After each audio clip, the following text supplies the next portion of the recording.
রাত হলেই সীমান্ত লাগোয়া ভারত পাকিস্তানের অংশে গোলাগুলি, কখনো মিসাইলের অংশ, আবার কখনো বা ড্রোন আছড়ে পড়ছে এসব জায়গায়। ড্রোন বা বিমান হামলা থেকে বাঁচতে তাই সীমান্ত শহরগুলোতে বিদ্যুৎ সরবরাহ বন্ধ করে করা হচ্ছে ব্ল্যাক আউট।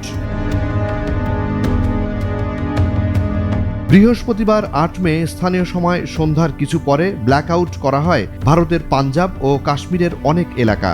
পাকিস্তান সীমান্তের কাছাকাছি পাঞ্জাবের অমৃতসর, জম্মুতে ব্ল্যাক আউট জারি করে দেশটি।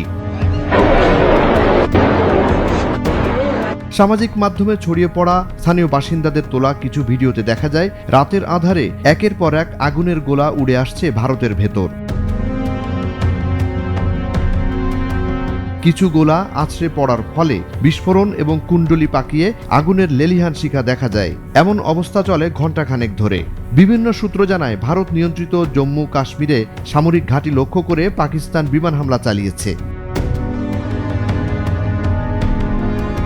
এর কিছু সময় পর ভারতের এনডিটিভি জানায় ভারতীয় যুদ্ধ বিমানগুলি জম্মু বিমান ঘাঁটি থেকে পাকিস্তানের উদ্দেশ্যে হামলা করার জন্য উড়াল দিয়েছে। ভারত পাকিস্তান সীমান্তে এমন অবস্থা চলতে থাকে ২-৩ ঘন্টা। এরপর স্থানীয় সময় শেষ রাত ৩:৩০টার দিকে পাকিস্তানের রাওয়ালপিন্ডিতে নতুন করে ড্রোন হামলা চালানোর কথা জানা যায়। এর আগে দিনের বেলা পাকিস্তানের করাচি, লাহোর, রাওয়ালপিন্ডির মতো বড় শহরে ভারতের ড্রোন হামলার খবর আসে বিভিন্ন গণমাধ্যমে। এর প্রেক্ষিতে পাকিস্তানের এক নিরাপত্তা কর্মকর্তা জানান, ভারতের ক্ষেপণাস্ত্র ও ড্রোন হামলার জবাবে পাকিস্তান এখনও কোনো আক্রমণ চালায়নি, তবে এবার তা নিশ্চিতভাবেই করা হবে।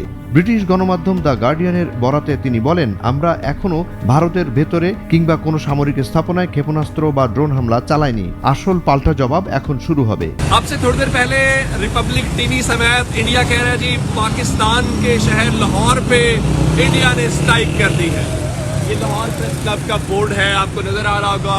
ये मामूल की ट्रैफिक रवा दवा दिखाए इस तरफ मामूल की जिंदगी है, लोग जूस पी रहे हैं, आइसक्रीम खा रहे हैं, साथ मामूल की यहाँ पे सो सब अमन है, चैन है, चांद निकला हुआ है, आसमान पे भी खैर है। इंडिया के लिए पैगाम इतना है, please stay calm and hold nerves. বৃহস্পতিবার সারাদিন এমন পাল্টাপাল্টি হামলা আর দোষারোপ চলে দেশ দুটির মধ্যে। বিশেষ করে ভারতীয় গণমাধ্যমগুলো থাকে খুবই সরব। তাদের প্রচার প্রচারণা দেখলে মনে হয় যুদ্ধে একপাক্ষিকভাবে সব ফ্রন্টে সফল হচ্ছে ভারত। পাশাপাশি প্রতিপক্ষ পাকিস্তানের অস্তিত্ব যেন বিলীন করে দিচ্ছে ভারতের সশস্ত্র বাহিনী। কিন্তু এর বিপরীত চিত্র দেখা যায় পাকিস্তানে। সেখানকার গণমাধ্যমগুলোতে তুলনামূলক প্রচার প্রচারণা এবং উস্কানি কম। শুধু সামাজিক মাধ্যমের ভিডিওতে অনেককেই দেখা যায় নিজেদের শান্ত পরিস্থিতি তুলে ধরতে। জুনায়েদ আলী সাকি, বৈশাখী সংবাদ।